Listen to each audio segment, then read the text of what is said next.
Sage Wanderer here, coming at you from my shotgun shack in the Texas Outback. And I've got a thing or two to say to the mayor of Mckinney, Texas. What's up, George? How did you become the mayor of Mckinney? When did that happen? Mandela effect. I'm in the Twilight Zone. Well, apparently, the mayor of Mckinney, when I come back, I've been gone for a while, Oregon, Colorado. When I get back, I find out that this band leader that I used to be in a band with, this guy that really honestly gave me my first big break in the music business, is now the mayor of Mckinney, George Fuller. So what's up, George? I hope you see this video. Now,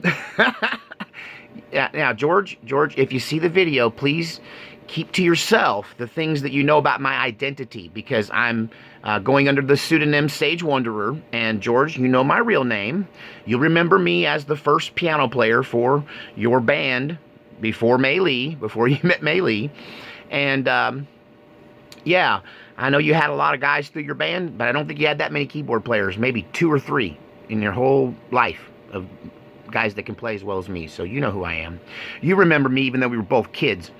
So anyway, yeah, I come back to find out that he's the mayor of Mckinney. I'm watching the news and I'm like, there's the mayor of Mckinney, and it's George Fuller, my old band leader. So, the story with me and George is he gave me my first break in the music business. He introduced me to people like blues legend guitar player Bugs Henderson, God rest his soul.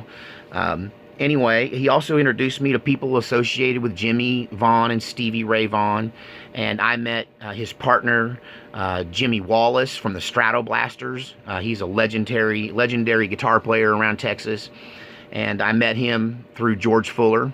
I was barely old enough to drink when I joined George's band.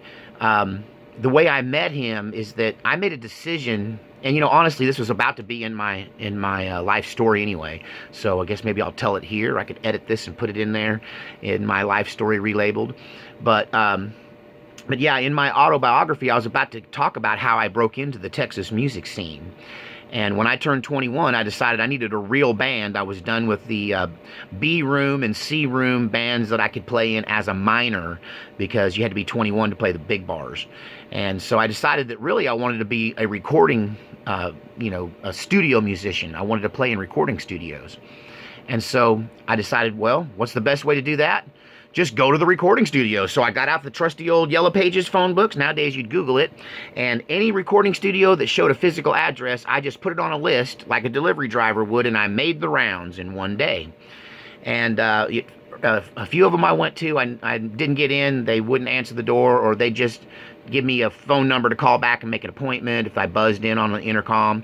Some of them I got in as far as the waiting room or somebody's office, but I never made it all the way into the studio until I got to Sound Southwest Studio in Sunnyvale, Texas.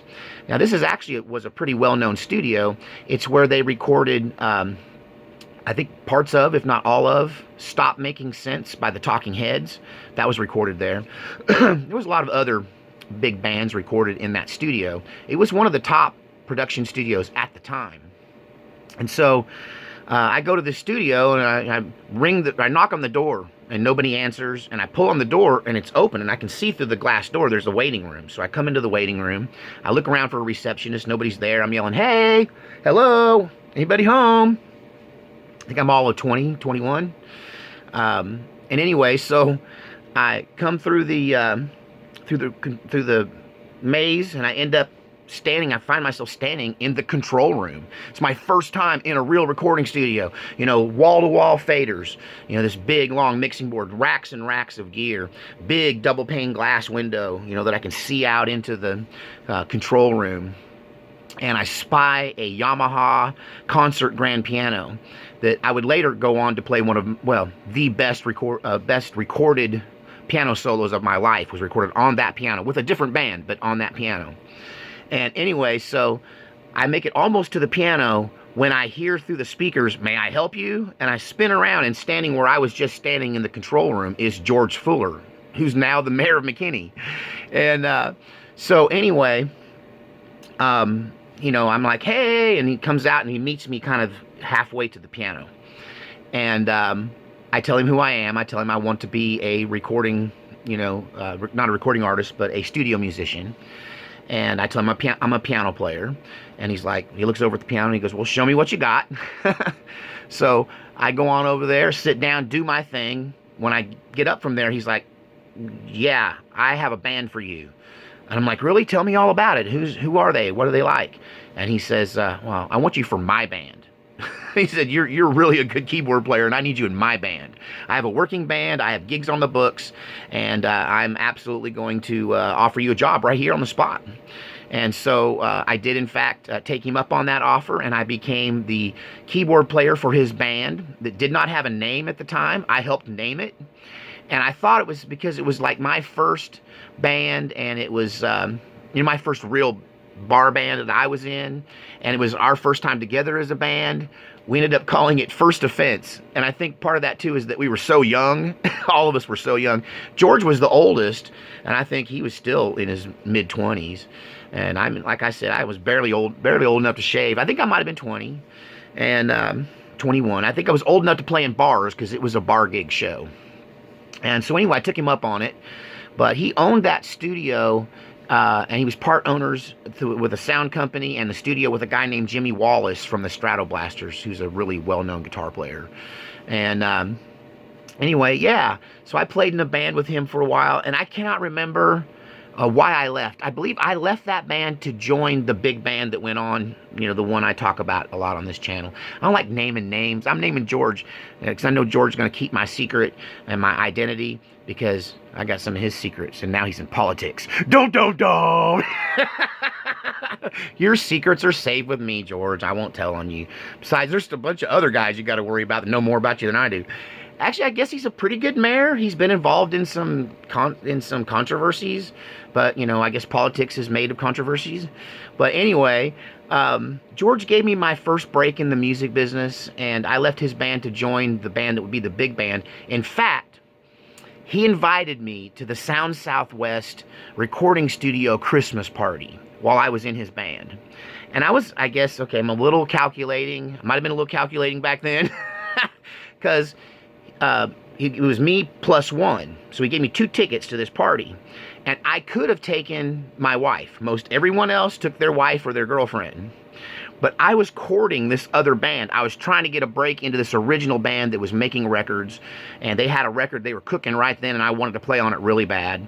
And I had them on the hook. And that would be the band that I would go on to be such a big part of, and such a big part of my life. And so I invited the bass player, who was kind of the guy standing in my way. He was the guy that opened the door for me, but he was also the guy that believed in me the least, because I was kind of uncool. I was kind of... he'd known me for a while, and I was a preacher's kid. I was a baby-faced, 21-year-old, barely shaven preacher's kid. And I was a little goofy for the rock star business, And anyway, but I impressed him when I took him to this party. Not necessarily as my date. That was a little weird. They're like, this is the guy? You brought a guy? Where's your wife?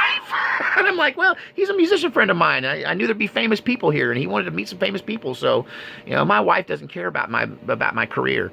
She didn't. She still doesn't. She'll never see this video. I don't think she even watches. But anyway, yeah, so I took him with me instead. And and me and him went to this party, and we met Bugs Henderson, and we met all of the big swing, the big, blues and rock acts and guitar players, and just like, it was a who's who of the music business at the time. And I'll never forget that Jimmy Wallace from the Stratoblasters wore a red tuxedo, or a red suit with a black tie. And he just looked like, I don't know, on fire. And then he had a little boy who was just learning to play guitar, I think. And his little boy might have been 4. And I'm sure he's a grown man with kids of his own now, because we're all old. But that little boy was like 4 then, Jimmy Wallace's kid. He might have been Jimmy Jr. I don't know. He looked like Jimmy Jr. because he was dressed in an identical little red suit with a black tie. And he got up there and performed with his kid on stage, who was a total ham. It was hilarious. I thought it was so funny. It was one of the bright points of my career, was that night, that party. And but that was kind of the thing that tipped my friend over into going, okay, so this guy's connected, he knows people, he's working in these recording studios, he's playing with these high-level guys, I'm finally going to let him into this band. And me and him, along with another guy together, the 3 of us, there was really 4 of us at the core of that band. By the time it was over, just me and another guy standing with a lot of fill-ins. But yeah, that was about 5 years, 4 or 5 years of hardcore work in the Dallas-Fort Worth area that earned me a Dallas Observer Music Award and the title of Buddy Magazine Texas Tornado. So that is the story of how I met the mayor of McKinney. And since I haven't seen, I guess when he married a gal. See, when I quit the band with him, I think the band broke up after I left.